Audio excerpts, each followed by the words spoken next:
And with that being said, the walrus in The Walrus and the Carpenter has some Trump energy, right? Manipulating these clans. Listen to me, follow me. I'll lead you to glory just to all get eaten. I take it back. That guy's the worst dinner guest. The walrus? Yeah.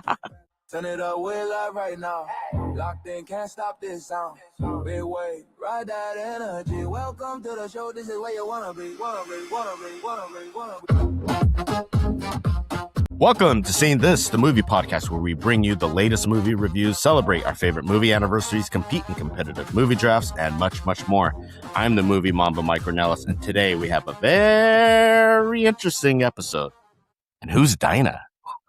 Joining me on the podcast is the Feisty Pisces, Erica McMullen. Still not a fan of the Cheshire Cat.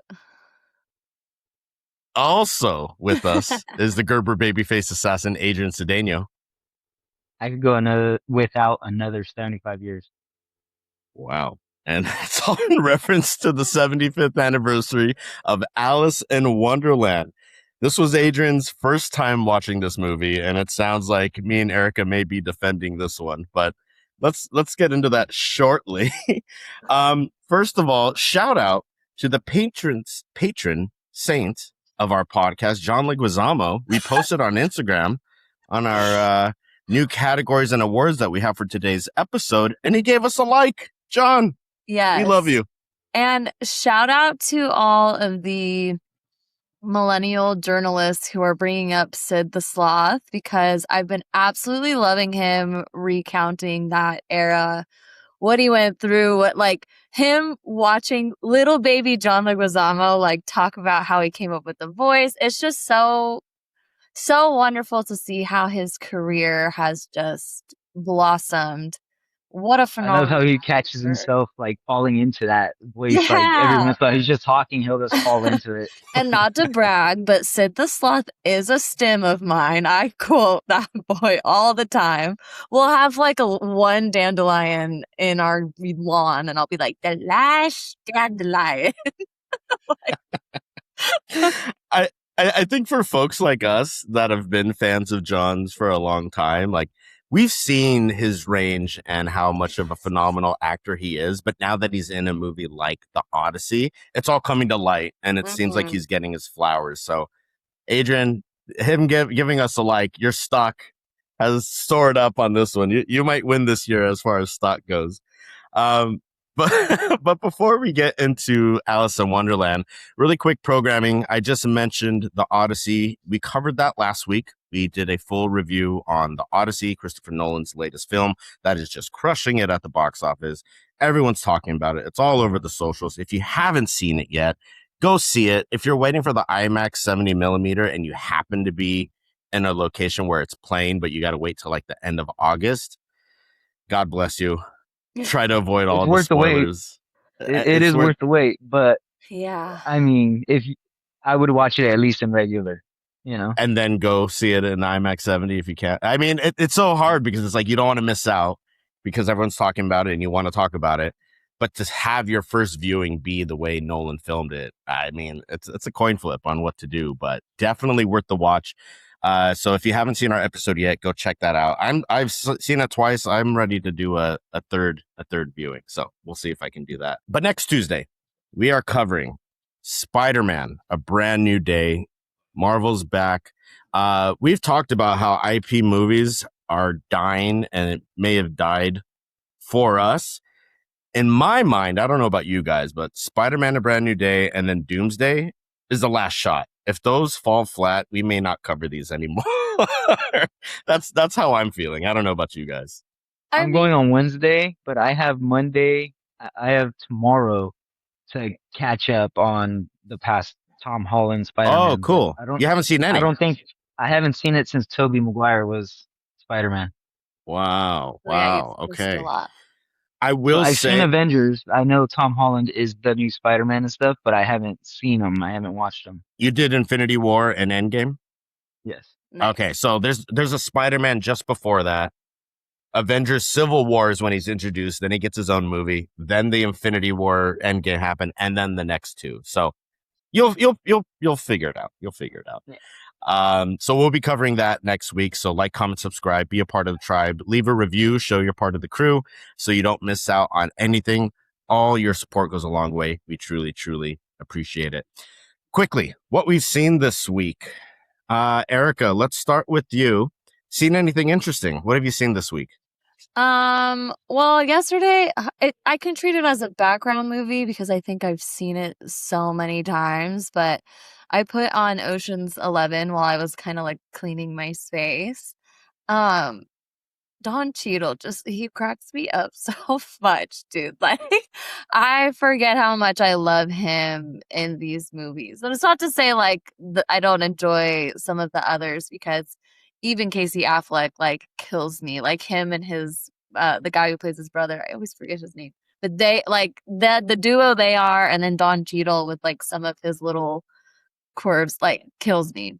So that was fun. And then shout out to my cousin Krista because she recommended a movie Coherence. I believe it's on Peacock. Would definitely change my double feature for the Backrooms with this movie. Oh, interesting. Okay. I'd be very interested. Have you seen it, Michael? Because I'd be I have very not. interested to see.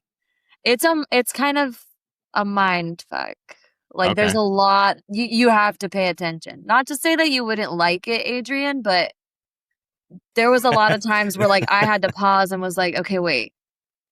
Okay, hold on a second. Like I had to really think about what was going on. I might have to watch it again, but Oh, okay. So Commodus up then. You yeah, like you give it Commodus a thumbs up. Yeah. Okay. Yeah. But I still don't think I understand.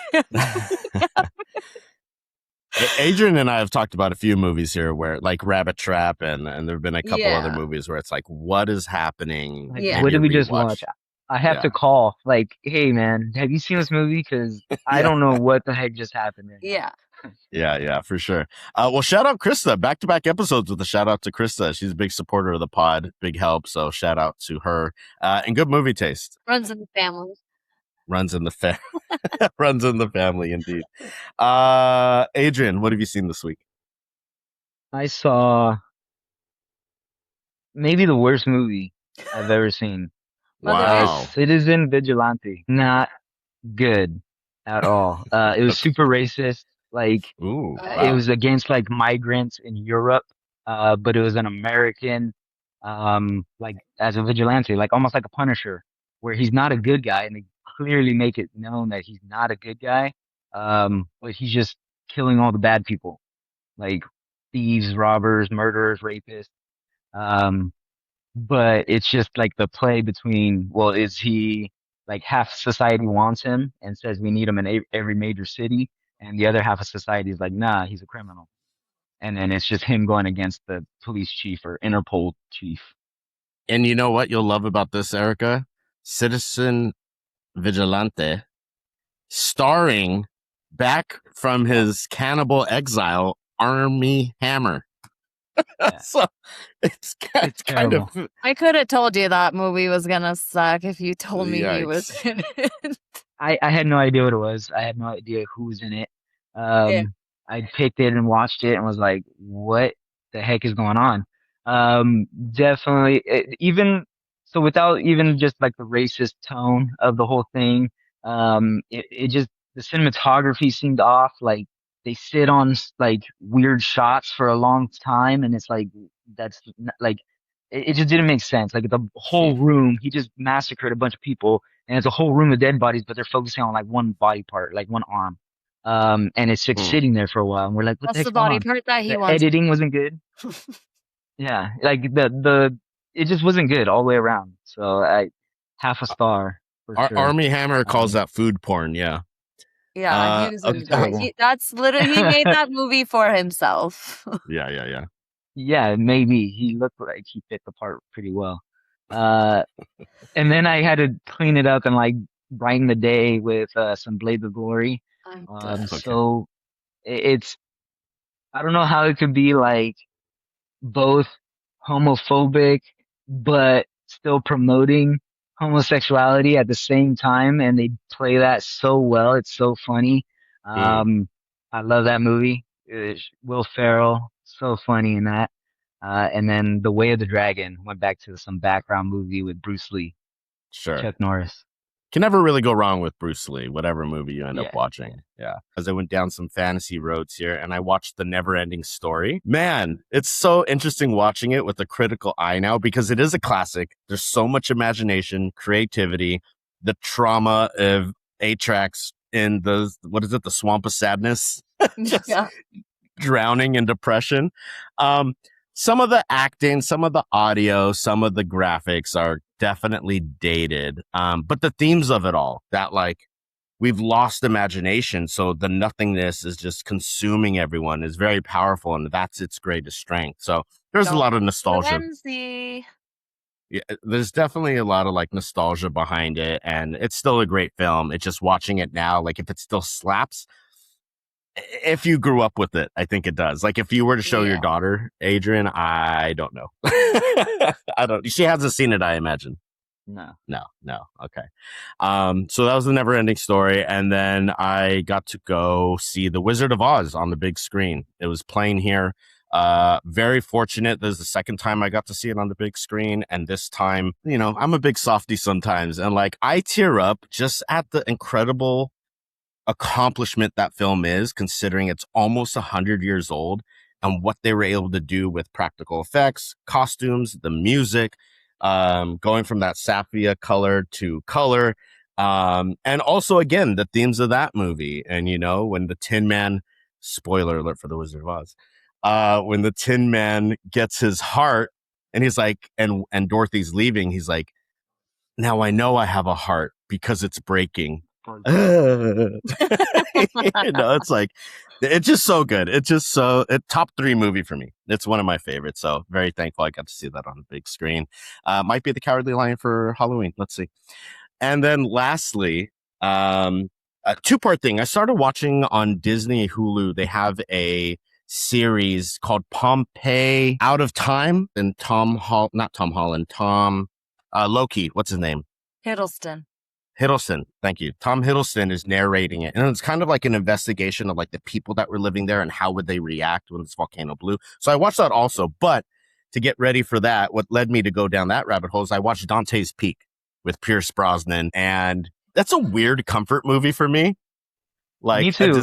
Like when, you know what I mean? when he jumps into the lava and throws the kid to save him, like, and just melts in the lava. Like, that's oh my Granny. gosh. That's Granny. That's Grammy does that. The grandma does that, who doesn't want to leave the mountain when it's erupting. And that happens. Like, people don't want that happened in Mount St. Helens. There's a great documentary when that mountain blew and people just didn't want to leave. Pierce Brosnan makes some questionable like decisions, like let's drive through the lava in this truck. Let's drive through a river because the car has a snorkel on it. Like it's kind of silly in certain aspects, but it's a weird comfort. It's a lot of fun. The practical design there too of the volcano, of like ash and rivers overflowing and bridge collapsing, all that super, super great. So really enjoyed that. And that's what I've seen this week. Let's get to Alice in Wonderland here. Have you seen this? Have you seen this? Have you seen this? I know, I've seen this. I know this. As always, Adrian, kick us off with the letterbox description of the 75-year-old movie, which released July 28th, today, as of when this podcast comes out, in 1951. Alice in Wonderland, 1951. A world of wonders in one great picture. Not so much. And that's it. On a golden afternoon, wildly curious young Alice tumbles into the burrow and enters the merry, madcap world of Wonderland, full of whimsical escapades. So we still have 8 categories and 8 awards. There's a couple new ones in both, and we've renamed our categories and awards to reflect movies that we've covered on the podcast through season 1 and 2. So that could be from a main movie new release that we did, or it can be from an anniversary film. So with that being said, Alice in Wonderland, as Adrian mentioned, released 1951. A few things to note. This had 3 directors, Clyde Geronimi, Wilfred Jackson, and Hamilton Luske. And then the cast, Catherine Beaumont, Ed Wynn, Richard Hayden, Sterling Holloway, Jerry Colonna, and many more incredible voice actors. Now, let's dive into our first category. The Ted Garcia in Eddington. Does this still slap? Adrian, you've been a bit vocal on your thoughts on the movie, so maybe tell us, does this still slap, and what are your thoughts on the film watching it for the first time? I do not think it still slaps. I always had a hard time watching this movie. I've always caught bits and pieces of it. It's always been on, and it's time to go outside and play, guys. Um, so it just never worked. Even trying to rewatch it as an adult, or like really sit down and watch it from the beginning to the end, I fell asleep twice. Like, Oh, wow. so I had, like, my wife was like, no, we can't start it again. You got to start it over. So we started over, and I finally sat through the whole thing. Good job, Um, Rosalind. Good job. yeah, she was fighting for it. She My enjoyed it. daughter wasn't interested too much. Oh, wow. Okay. My wife was. Rosalind was definitely interested. She liked it. She was nostalgic for her. She remembering stuff. She got mad, like I dozed off, like, you're missing an important part. Like, okay, sorry. Um, so other than that, it just doesn't keep our attention. I didn't think it kept Aliha's attention. She's 8. I don't think it still slaps. Wow. Okay. Erica, what's your history with Alice, and does it still slap? I'm not sure this still slaps. Yee. And I don't, so here's my thing. Not that I didn't see this movie as a kid, but it was never one of my favorites. When I came in with my quote saying I still don't like the Cheshire Cat, there was a very specific, like, I did not like that he was a trickster. I did not like that at all. So I don't think I really enjoyed this movie as a kid. Because I don't really remember watching it often. Like, I remember, like, seeing it and then maybe seeing it again. And then it was 2010 when the other ones, like, the live action ones were coming out. We don't Now, I talk don't about know that. if that also has to do with me reading the book, both books. Because Alice in Wonderland and Through the Looking Glass are both phenomenal books. Very interesting. The author story, his background story is great. But I don't know. This doesn't slap for me still. Wow. Yeah, Wow. it was Wow. enjoyable. Like, I was like, oh, okay, like Alice in Wonderland. But I I think, can like, appreciate that it's a well-made cartoon, like, and yeah, the art, like, I can appreciate all that. I could appreciate the time and energy, and that it's well done and edited correctly, but it's just not a good storyline. It's not a good, like, I don't know. I just didn't like it. It's never been my thing. Damn. Well, listen, you guys are shitting on my favorite Disney movie up until Coco came out, but I will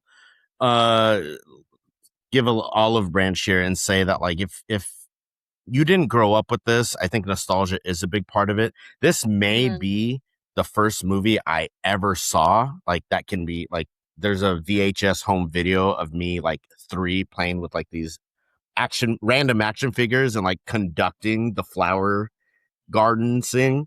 yeah, So it's definitely been with me a long time. And I feel like there's just so many songs in this movie that, like, are so popular or, like, familiar. It's very different than any other kind of Disney princess animated film. And I think yeah, that might rub against especially a younger generation. But the whole, like, surreal, the creative way it uses the words within the script and what it's trying to say as far as everything being upside down, flipped on its head, I really appreciate. Adrian, have you ever tried the other side of the mushroom, of course? No, I have not. Okay. I wonder if Erica, you have. So I was gonna say, I wonder if that has any kind of, like, correlation to how much you'll like this movie. it's weird though because I like the live action ones. Oh, really? It's not necessarily my favorite Mad Hatter because I think Johnny Depp maybe went a little bit too weird in that scenario. Yeah.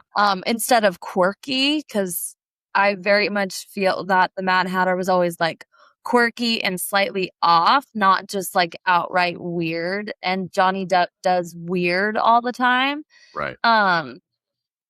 I didn't mind those. I actually remember seeing those in the theater too. See, but I think that the live action aspect has to be generational because you were what, like It was in high 2000 school. 2010? Yeah. Yeah. Well, nonetheless, I feel like this movie speaks to a certain crowd, and those are my people. So we'll say that for the first category. Old motherfuckers. Next category, the Flight 180 from Final Destination, No Fly Zone. Is there anything about Alice in Wonderland that doesn't fly today? Adrian, you're going to say the whole thing. No, I mean, I guess it flies today, but it probably shouldn't. But it initially like triggered me to be like the old parent and be like, slap that little girl. Like, how you gonna let her fall asleep in the middle of a class like that? Like, what are you doing? Slap Like, she that, just gonna talk Jesus back to Christ. her. Like, it really brought back like, oh, that little girl needs to get her ass whooped. Like, that's the only way she's gonna learn.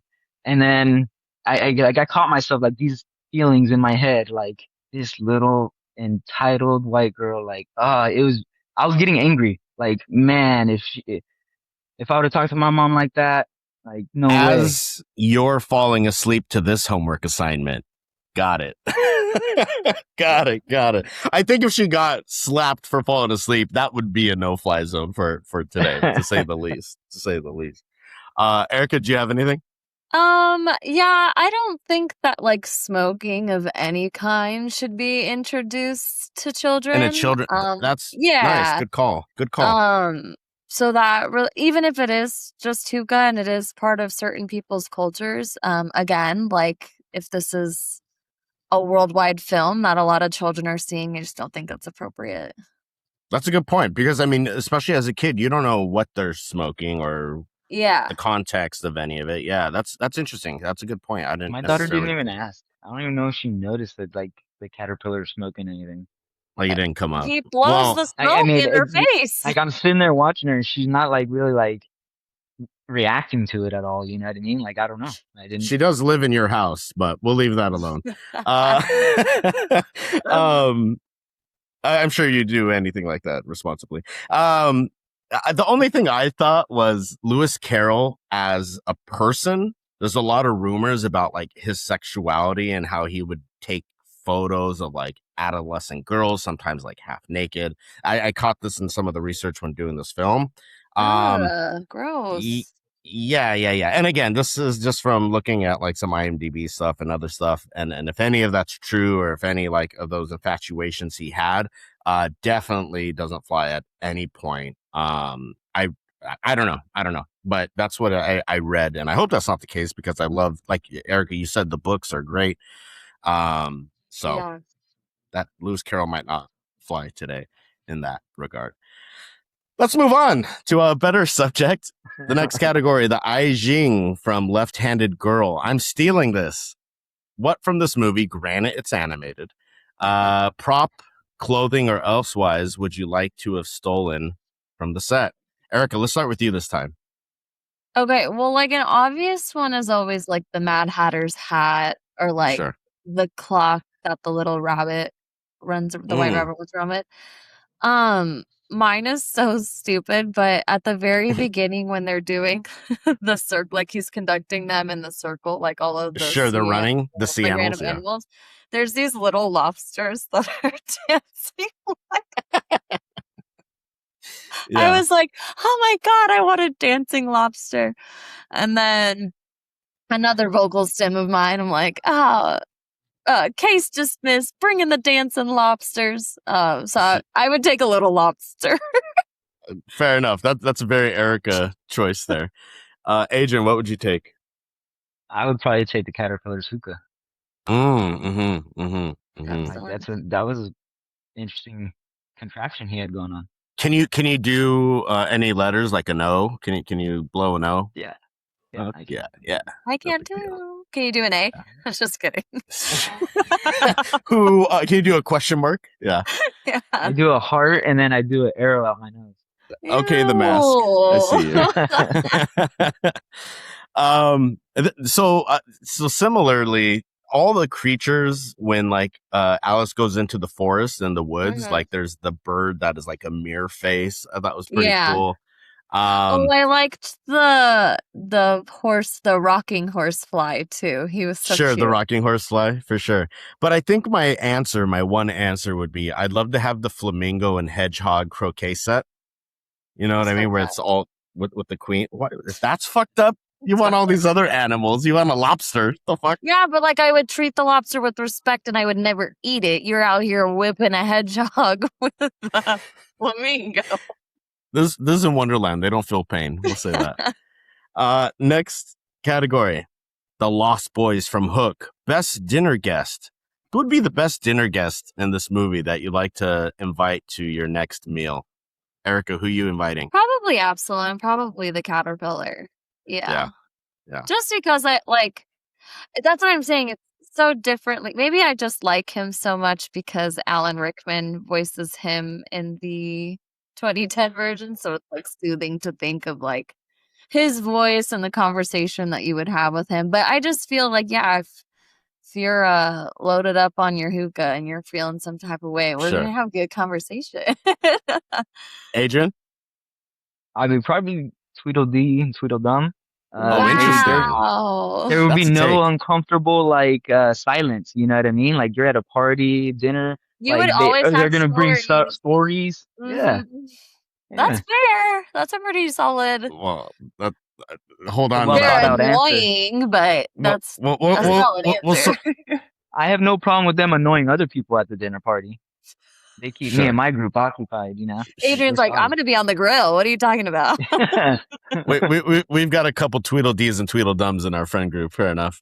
I'm with Erica. I would invite the caterpillar. I mean, he's bringing the smoke and he's bringing the mushrooms. So bound to have deep conversations. He's asking good questions, you know, existential questions. So I'm with that.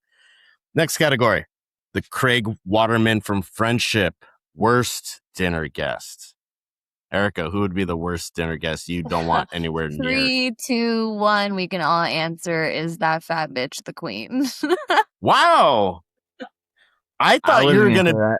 I thought you were gonna be like. I thought you were gonna be like woman empowerment. This bitch is serving cunt kind of stuff. But you're like, oh no. God, she annoys me. I thought you'd be a fan. Interesting. No. The Queen of Hearts is not invited to your dinner. Okay. Why? What? Just because she's so loud, or? Oh, she's just so narcissistic. Yeah, don't like her. Fair. She's just you just get, it's like she's one of those people where when you first meet her you get a vibe, and I'm like not about her vibe, so I don't want her at my dinner table. So interesting. I totally thought you'd be a fan of hers, but all right, proven wrong. Adrian, who are you not inviting? Who's the worst dinner guest from the movie? The cat. The Cheshire I ain't Cat. trying to have anybody stir in the pot, trying to get arguments going, trying to be tricky. Like, nah. Yeah. Adrian, had that. We excommunicated those people. So on the count of 3, who's our Cheshire Cat? 1, 2, 3. Larry. Come on, he knows it. We love you, Larry. So my worst dinner guest is actually Tweedledee and Tweedledum. That's like, so funny. They're like a bit much. Button, who's got the button? And just going on. Like they finish a story, which granted, the walrus and the carpenter, one of my favorite parts in the movie.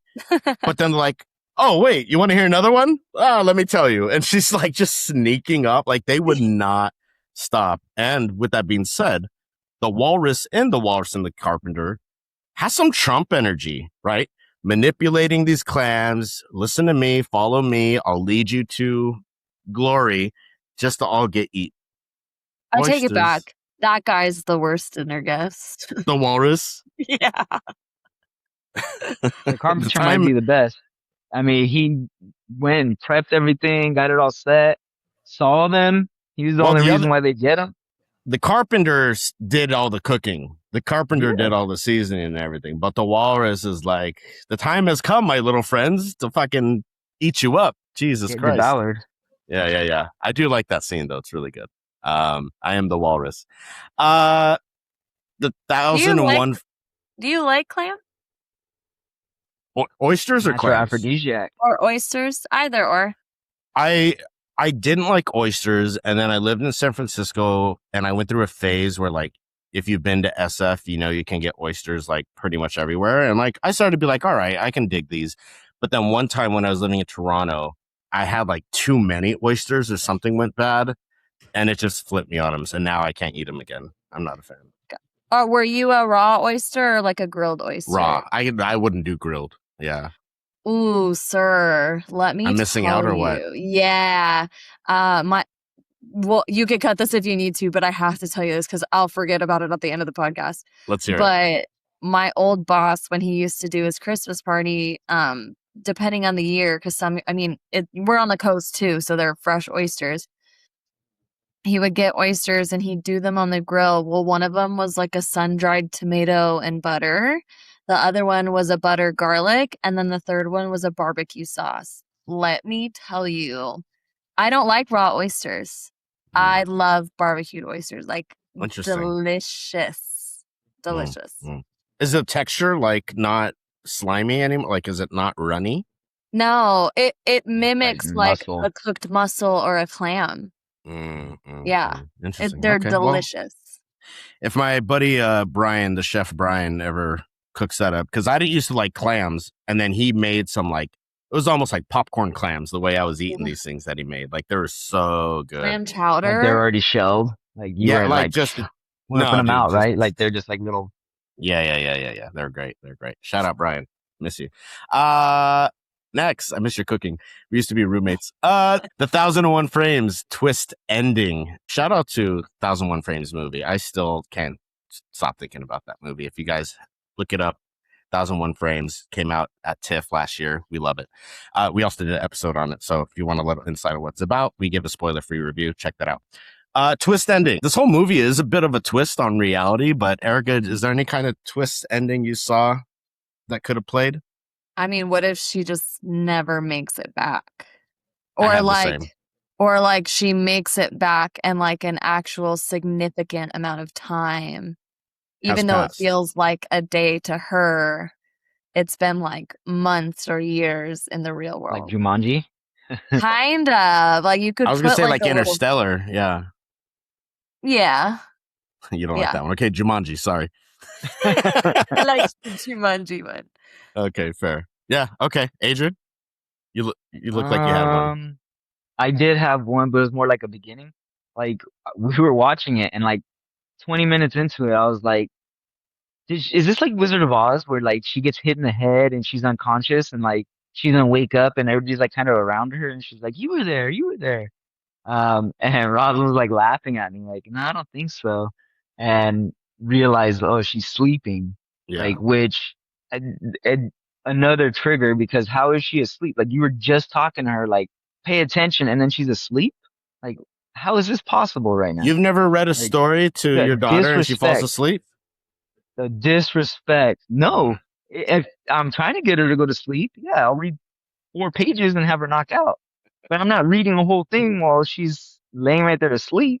That'll be your nitpick. Sure. I mean, because sometimes you sleep and it's been like 2 minutes and it feels you could have a whole Wonderland of Listen, things happen. if my wife was talking to me and I fell asleep, I guarantee you she's gonna be upset. She would not be letting me sleep.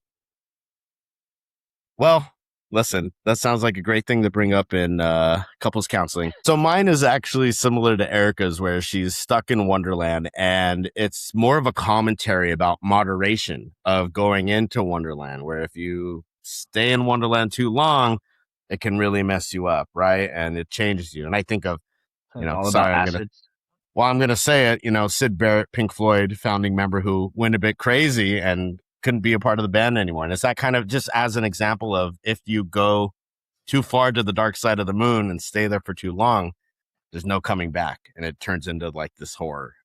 So yeah. It's only one bad acid trip. That's what I feel like the movie is. Like they're warning for one bad acid trip. Like you take this and you go to Wonderland, you could be screwed. It's interesting you see it as a warning, because I almost see it as like a, hey, check it out. Yeah, but again, like you can't stay there for too long. Otherwise the queen will be off with your head. You know what I mean? All right. So let's go to our next category. Just a couple left here. The Jurassic World Rebirth unnecessary sequel. So Eric, as you mentioned, alluded to that the movie itself is a bit of a combination of the two books, Alice in Wonderland and Through the Looking Glass. So in a way, it's almost like a sequel in itself within one movie. But is there a sequel idea that you have, Erica, that would happen in the next film? Not the remake, but like part 2. I would do it more like Through the Looking Glass, because that one kind of plays more on like dimensional, like you're in this dimension kind of scenario. So I'd maybe want to see, or if we incorporated our twist ending, the sequel would be like her getting out and like trying to figure out how to incorporate herself into the real world, like where Or she it's like is. it's now blurred lines. Or You know what I or mean? like a little bit of blurred lines where she's like seeing all of these people within like real people in the real Right. world. Adrian's like worst fear as you shake your head. I just like, as you guys are saying that, I'm thinking like her worst is now she's homeless on the streets and, like a true drug addict, right? Like that's her coming out of the Wonderland. Like it just takes me to funny places where I feel like I shouldn't think like this, but I mean, No, I mean that's fair. I mean that's a twist ending in itself. She wakes up and like she was never having a lesson. That was just like a faded memory that was part of the dream, and she's just homeless and all OD'd. I mean, no doubt. we always get really dark with the. Okay, Adrian, did you have anything or? I mean, I kind of tied into that because I Okay, don't okay, have a yeah. Fair unnecessary enough. sequel. I would say the live actions were unnecessary sequels. I mean, what? Yeah, the live actions. I didn't like. Live actions in general are unnecessary. I'm just Yeah. gonna that's end of that sentence. They're gonna keep pumping it out. They don't care about that. They feel like they'll make enough money, and yeah. Yeah. Greedy motherfuckers.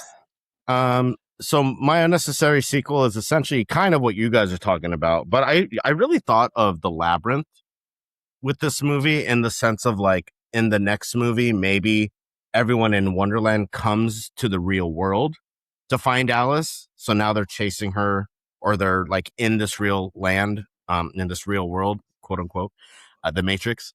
And Like maybe Enchanted. and maybe it's a commentary on how upside down our world is with corruption, war, poverty. It's like all of these things that shouldn't be happening are happening in this real world, but to them it's like Wonderland. It's like upside down. You know what I mean? I think that would be kind of cool. Do it like You know? almost like a Roger Rabbit kind of, Yeah, like yeah. Blend it if they're Dream gonna World do and regular world. Yeah. Disney. We're here. We'll pitch ideas. We'll get you back to the great Disney promise you had in the We could early be years. writers in a room. Let's do it. We're bouncing boards here. We're ready. Seen this? Last category, the Mickey 17 clones double feature recommendation. Erica, what would you pair with Alice in Wonderland? This was hard. Mm. Because I didn't want to pair it with the live action, because I just feel like that doesn't do it any kind of service if it was gonna be anything that people wanted to watch. I don't really have one. I have one for you. I don't know why it comes to mind, but I know you like his work. What about Pan's Labyrinth? No, doesn't go with this. No, Okay. I'd maybe go with like you know what I think I'd maybe go with, and I don't know if I've recommended this before, but maybe like a Coraline, where it's a little bit darker, a little, but kind of same ordeal where she gets like trapped in this other world. Definitely a way spookier book than it is movie, but I think them doing it in the cartoon kind of like helps Softens it be it. a little less scary. Yeah, The book is terrifying. Interesting. Okay. Yes. So pretty much watch Alice in Wonderland, then read the Coraline book. Just Or is watch it- Coraline. Just watch Okay, fair enough. it. Adrian, what would you pair? I would pair Fantasia because it's Nice. another like weird, mystical, magical movie. Came out like 3 years earlier. I want to say 1948, maybe. I don't know. But yeah, I would go with Fantasia. Another movie that I couldn't really sit through and watch all the way through. But kind of similar in the style and in the notions. I guess some of the subliminal messages one can take from it.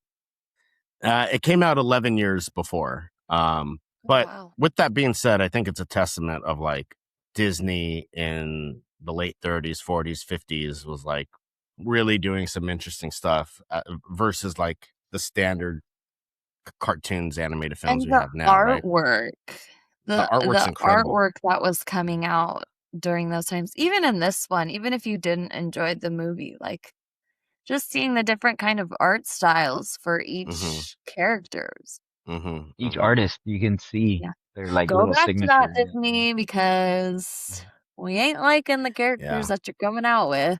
Yeah. 100%. I don't know if it's meant for us either, though. Well, They just it, don't look.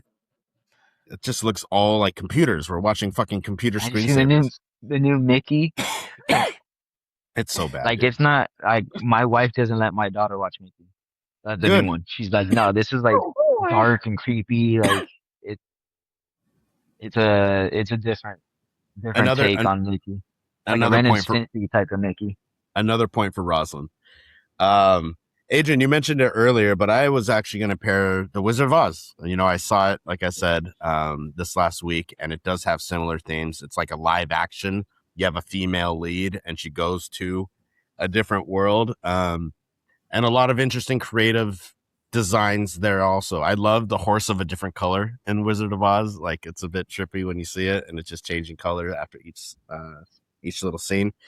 So yeah, I'd go with that. Let's get And to our awards.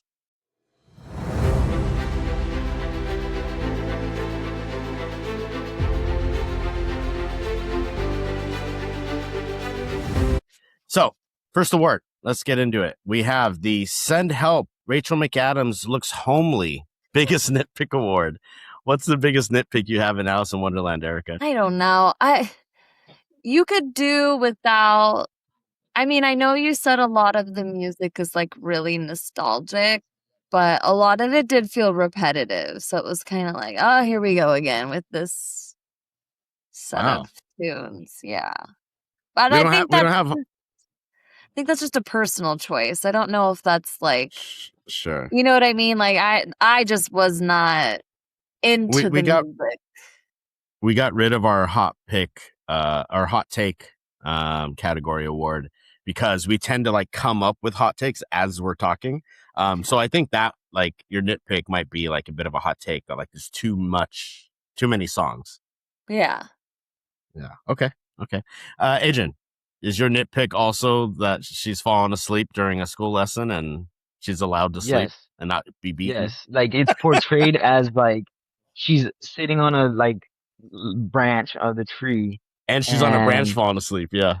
and then all of a sudden she's asleep under the tree. Like, where's the change? Like, what happened? Like, the teacher's telling her, and That's I'm pretty good. sure that teacher is her mom, but maybe she's very uppity, and maybe it's a hired like Might be a teacher to teach her governess. one-on-one.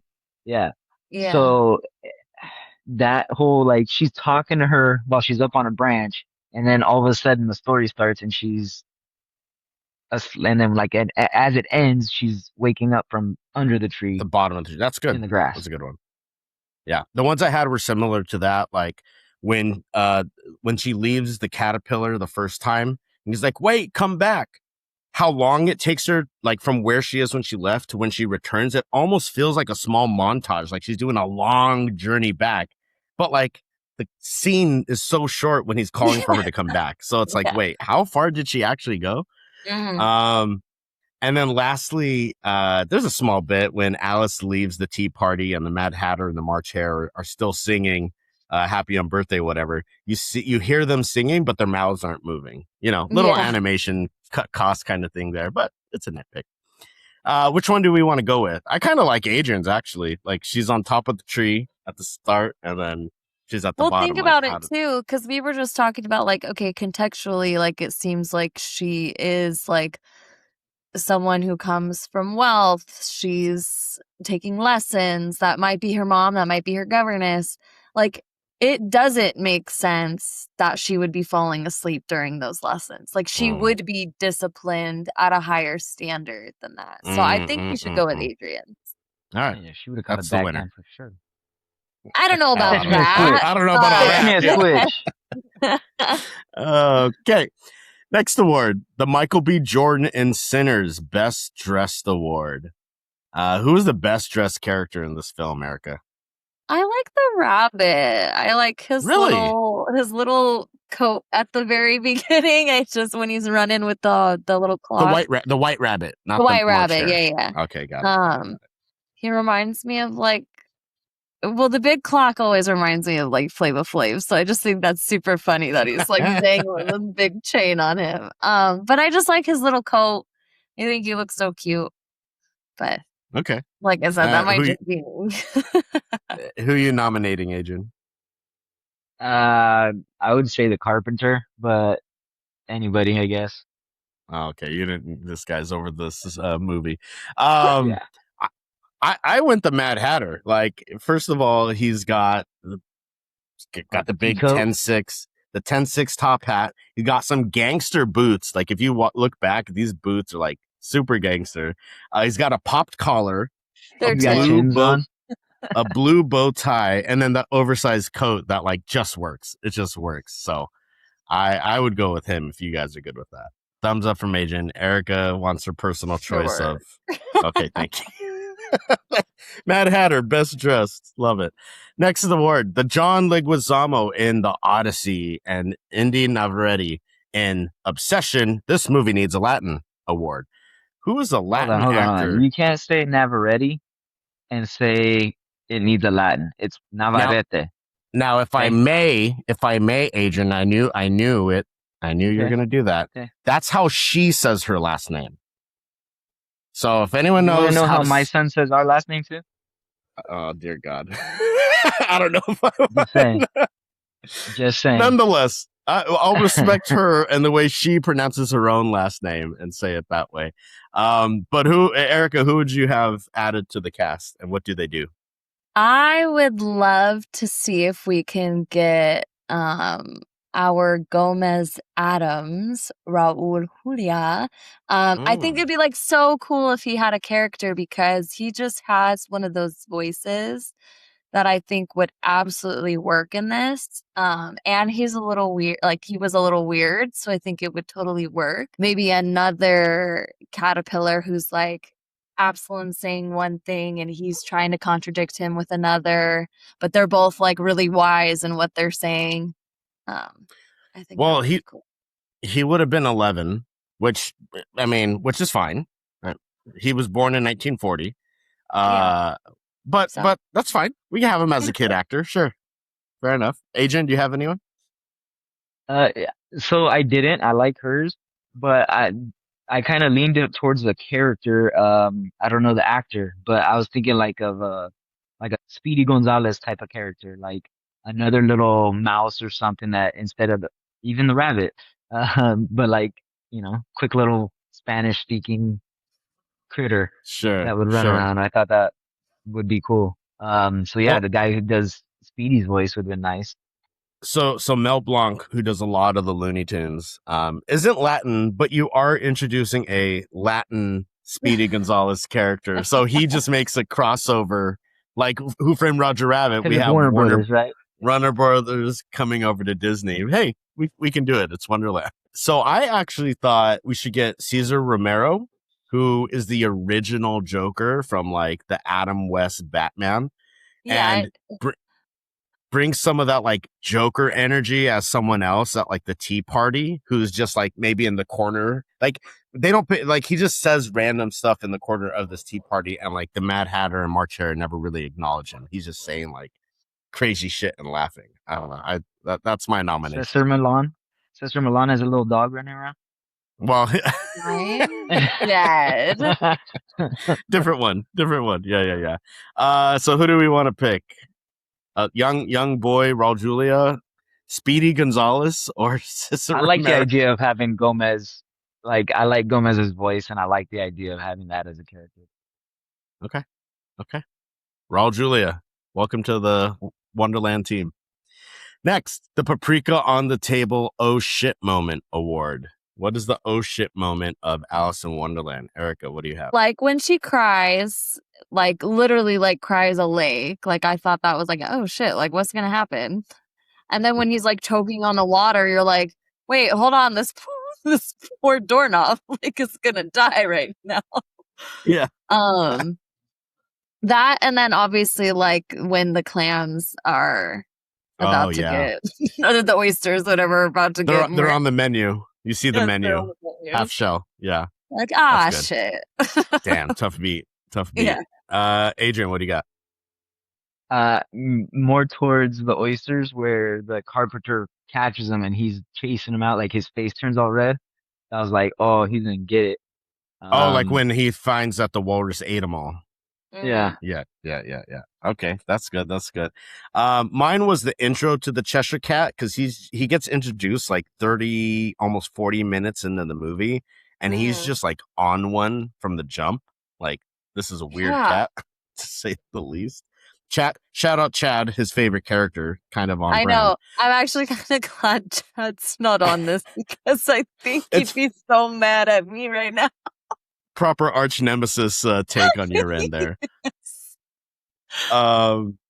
And if not that, I thought maybe all of the Queen's beheading. She's like just beheading cards for painting the roses red. Heads. Like off with their heads. So, but I think if we had to pick one to win it, I actually like the idea of like the oysters realizing like, oh shit, we're lunch. Like, and you can kind of see they're apprehensive about it, but they're like not quite sure babies. at first. Yeah, they don't know. not quite sure. Yeah. Tough. All right. Well, congratulations, oysters. You're going out with a bang with that award. The Deandra from One Battle After Another Most Underrated Character Award. Shout out to Regina Hall for this one. Who's an underrated character in Alice in Wonderland? Do you have one? I kind of do. Adrian, do you have one? No? Like everybody Not kind really. of. Maybe the rabbit. Not the rabbit, the white rabbit, but the March Hare. The March Hare. Yeah. So I have one that's like I think qualifies more for what this award is, but so I'll say this: Bill, the chimney sweep lizard. Like, okay, yeah. Like he's in it very briefly. Hello, governor. What do you mean, governor? You know, he's got that accent. There goes Bill. Poor Bill. You know, like it's just such a quick little scene, and the voice acting there is so good, and you never really think about Bill when you think of Alice in Wonderland. Yeah. You know, like he's in and out like that. So that's one. And then also I would say like maybe the caterpillar. Like he's only in that one scene until the very end where he's like, who are you? Right. Whatever. Mm-hmm. But like his impact that like he's on shirts, he's on the cover of the movie. Like I think maybe he's not underrated then because he's getting his flowers. But it's such quick screen time. Underutilized. Maybe underutilized, yeah. Yeah, he definitely feels like he could have had a little bit more influence. But maybe he came up to the bat to pinch hit for one inning and like hit a game-winning grand slam. Yeah, kind of thing, you know what I mean. But I say we go with Bill. Poor Bill. I think that's funny. Yeah. Bill gets it. He doesn't get his flowers. Okay, next. We have Erica's new favorite award, the Rachel in the Drama Real Villain Award. Who's the real villain in Alice in Wonderland? Erica, who do you got? Alice. Alice coming in disrupting everything, huh? I mean, kind of. She's the one who creates this world. I mean, if you think about it, right? If she's creating this world. And is it real? Is it not real? Whatever you want to whatever the path you want to go down. Like all of these people are getting beheaded because of the mistakes she's been making. Well, yes, but the guys painting the flowers red, that wasn't necessarily her fault. They fucked up saying they accidentally painted the roses white, so now they got to paint them red. She created the world. Well, she gives life and life taketh. So is the real enemy God for us? I'm done. Okay, Adrian, It sounds like you agree with Alice. Is that right? I had Alice the whole time. You've been out for Alice since the beginning of this podcast. Well, let me give you a couple nominations just to think about. The broom dog, who like Alice is in the forest, and his whole purpose is just to sweep away the path trail away. path that she's on, so Yeah. she just lost. Like that's his only purpose. It's great. And then you could always say the Cheshire Cat, because he's just stirring the pot, like you said. Like he's the one that messes with the queen on her backstroke and starts the whole trial. I'd be for down Alice. to go with the dog who's sweeping away her path. Right, because that's all he does. Yeah, it is kind of fucked up. But that's like a parking meter, like parking attendant. Like all they're the real villain. People tickets. And they're the real villain. Yeah, exactly. Let's go with the dog. We good with that? More abstract character. All right. The broom sweeping dog. Who knows what his name is? We'll say Otis. Couple of last awards here. The Hamlet stage play best scene award. What's the best scene in this movie? Erica, what do you got? I don't know if it's the best scene or if it's just like the most iconic, but like when she's falling at first, right? When she's going through the space and everything. I really like the scene where they're just like all chasing her throughout the maze, and then she's like going up, going down, trying to go around, bumping into people. So I don't know if it's like the best scene or if it's just like the most iconic and like most memorable to me. But I'd probably go with one of those. Yeah. Okay. Adrian, your nominations? I would go with the tunnel. Like when because first off, I've always said like, I've always heard, oh, you're going down the rabbit hole. Like it was from this, but he doesn't go in a hole. He goes into a cave and then she falls. So it's not really a rabbit hole, but I would go with that for sure. Like that whole sequence of her falling down, the cave was probably like the best scene in the whole movie for me. After that, I fell asleep. Bye, Dinah. Bye. Okay, well, I had a couple. I always loved the flower garden scene, like that song, The Golden Afternoon. Anytime, that's fun. Anytime I'm like in nature and I see those flowers, I automatically think of Alice in Wonderland. Like, okay, that's the daffodils. Well, it reminded me of her. Oh, sure. I can see that, where the plants are like alive or whatever. Sneezing on them and stuff. And what I think is maybe the most iconic scene is the tea party. Like, there's so many funny little bits about half a cup, or, like just different bits that are happening there. The song. So the rabbit tunnel, the tea party, or the golden afternoon flower bed. What do we want to give it to? Rabbit hole. Rabbit hole. All right, listen, you gave me some other ones. Michael's just mad because the two people who said that this movie still doesn't slap are winning the category. You can have the award, folks. In the comments, what's the best scene? What's your favorite scene out of Alice in Wonderland? You're gonna have to do a poll with those three options and see what people say. Which one should it have been? But for the sake of teamwork here, we'll give it to Alice going down the rabbit hole. The rabbit hole, which is inside of the rabbit cave. Last award, and the MOMAC goes to, if you haven't seen our MOMAC award show, check it out. We did the best awards, best movies to acknowledge from season 1 and 2. No, season 1, we did it for season 2. So at the end of anyways, take a look. It'll all make sense. What would you give our MOMAC to here, Erica? What's your nominee? Because animated movie wasn't a category. That's a great question. Yet? I don't think so, because we talked about the first animated film that won, right? Wasn't that a movie? Yeah, Shrek, right? Oh, wow. Was it that recent?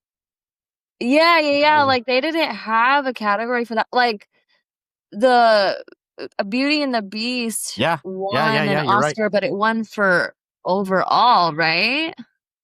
Yeah, you're right. 2002, Shrek was the first winner, which go check out our Shrek. Ah, damn it. Well, I put this up first time for this podcast. We have the episode since Shrek was mentioned, and we got to take it off. Great. Well, we almost made it, Erica. We almost made it. Damn. Yeah, so animated didn't come till 2002. But So this is a I MOMAC. think, like, It's a for MOMAC. me, But it's a I MOMAC. It's not an know. Oscar. So we could do whatever. Yeah, so like I feel I would say animation would fit. animated movies from back then should get their flowers. I mean, not to say that this was like like it holds up well like nowadays, but I could imagine seeing this back in the 50s when it came out and it would just be like, oh my God, like how How did they magical. do this? Yeah. Some other animated films in 1951, Alice in Wonderland, Prince Bayaya, haven't seen that. It's a stop motion puppet animated film. And then The Night Before Christmas, out of the Soviet Union. So yeah, I mean, sure, but again, it's our own MOMAC award, so that's fine. I would definitely give it to animation. That's fine. I'll just give my shout out nominations really quick. Best score and music. So the composer was Oliver Wallace, but you're saying there's too much music, so I guess I'm on an island for that one. But I could also be convinced for the performance by Ed Wynn, who does the voice of the Mad Hatter. He does a lot of other voice work. He's done a lot of things. That. He was in Mary Poppins. Yeah. He's just so iconic as the Mad Mm. Hatter, and his voice is so distinctive that if you see him in anything else, you're like, is that the Mad Hatter? Like that sounds like him, you know what I mean? So best animated film or Ed Wynn for performance? Maybe you Ed Wynn. I got Ed it. Wynn? Yeah, I like that. Ed Wynn, congratulations on your MOMAC for the 70th. Congratulations, 75th, Mike. You getting your last plug. 75th anniversary of Alice in Wonderland. Let me run through our IMDb trivia real quick. I got 10 here for you. In the Walrus and the Carpenter sequence, the R in the word March on the mother's oyster calendar flashes. This alludes to an old adage about only eating oysters in a month with an R in its name. That is because those months without an R, May, June, July, and August, are the summer months in England when oysters would not keep due to the heat. And this is in the days before refrigeration. So something to keep in mind. Maybe I had spoiled by the time you ate them. Maybe I had oysters in summers that got me sick. Maybe that's what happened. That's when people get sick from oysters, that's usually what the cause is, unless the oysters are infected with something. Sure. But at that point, it would be like the whole population in wherever area you were in. Don't eat oysters in the summer, pretty much. The movie took 5 years to complete. Ice exists now and freezers exist. You know what? You know what I say to that? Fuck ice. The movie took 5 years to complete, but was in development for over 10 years before it entered active production. While filming the live action reference scenes for the Mad Tea Party, because they would film live action sequences for the animators to copy, Ed Wynn, who ad-libbed his speech where the Mad Hatter tries to fix the White Rabbit's watch, mustard, don't be silly. Walt Disney was watching the filming and told the animators, hey, that stuff's pretty funny. Why don't you use that speech in the movie?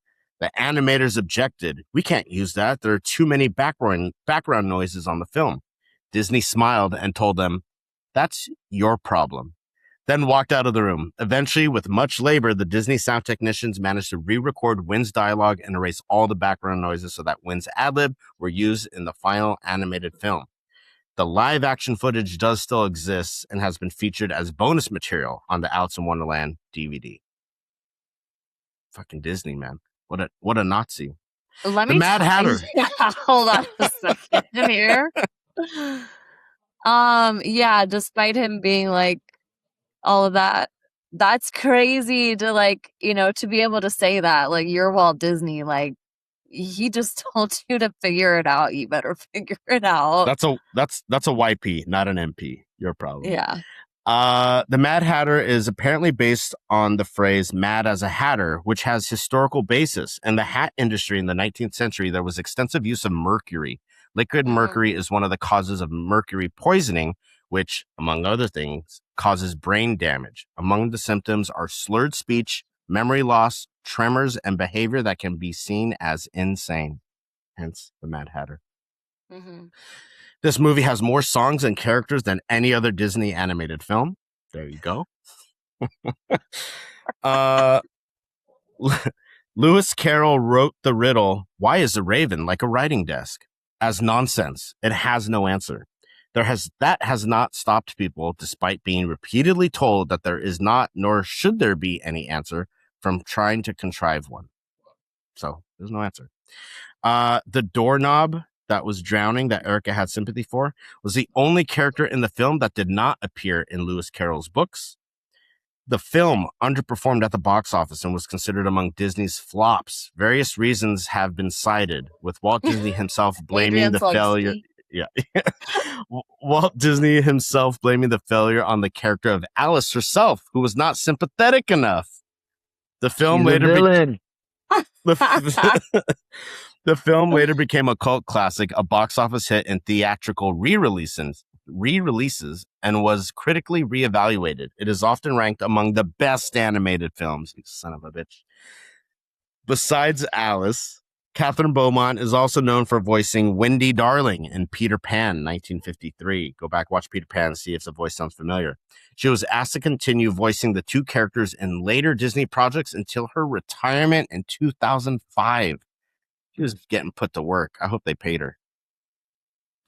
And lastly, this is Walt Disney's first animated film set in the United Kingdom. The only other films to do that during Walt Disney's lifetime were Peter Pan in 1953, 101 Dalmatians in 1961, and can you name the last one from 1963? Jungle Book. I don't think that's in England. I think they're in India. Wait, animated? Animated, correct. Ooh. Takes place in the UK. Tarzan. You said from the 60s? The English go to the jungles. It's not in the UK. From the 63, yeah. Ooh. No? No, All I'm right. not sure. The Sword in the Stone. The Stone. Mm. And that has been the 75th anniversary of Alice in Wonderland. Leave a comment. Let us know what you think about the best scene in Alice in Wonderland. Does it still slap? Is it one of your favorites? Let us know. Like, comment, subscribe, be a part of the tribe. Leave a review. Be a part of the crew. We have new episodes coming. As I mentioned, Spider-Man, brand new day for next week. Check out our merch. We've got new merch for our new season 3 rebrand. Go across all of our socials and be part of the tribe there. I was gonna say something like engage with us. I don't know. You know, it's been a long podcast. Go listen. Nonetheless, shout out again to John Leguizamo, our Saint Trip page. I should get a like a picture of him on a candle, like as a Patron saint. As a patron. What did I say? Satron paint. Yeah. I've had too much liquid mercury. But nonetheless, join us next week for Spider-Man Brand New Day. And until then, stay safe.